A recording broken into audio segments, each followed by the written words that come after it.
ประมองมืดมนคงเพียงเราอ้างว้างเมื่อเธอลาลับไกลกลับอุ่นใจไม่สางให้เธอเคียงข้างเธอดูหรือไม่ว่าในดวงตาสองนั้นฉันได้ปรากฏอุ่นใจดูหรือเปล่าว่าข้างในรอยยิ้มของเธอฉันแอบเอ่ยละเมอพร่ำครวญ ไกลอยากจะบอกสักเมื่อพลัดพรากหัวใจต้องอยู่ในความรั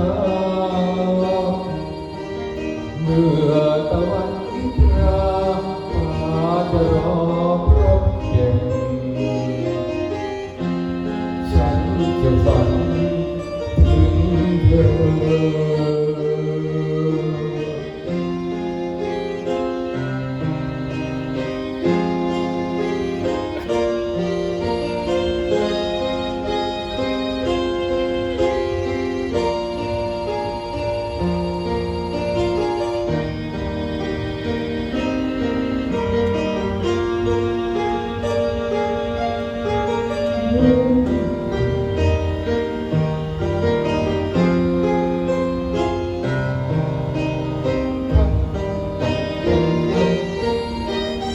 ดู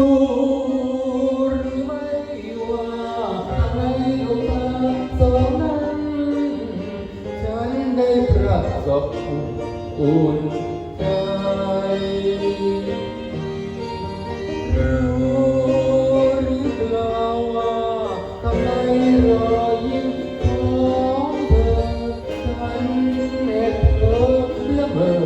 พร่ำครวญ ความอดหัวใจอยากจะบอกสักคำเมื่อพลัดพรากหัวใจต้องอยู่ในความรักเมื่อตะวันนิทราฟ้าก็รอรบแจ่มฉันจะฝันถึงเธอ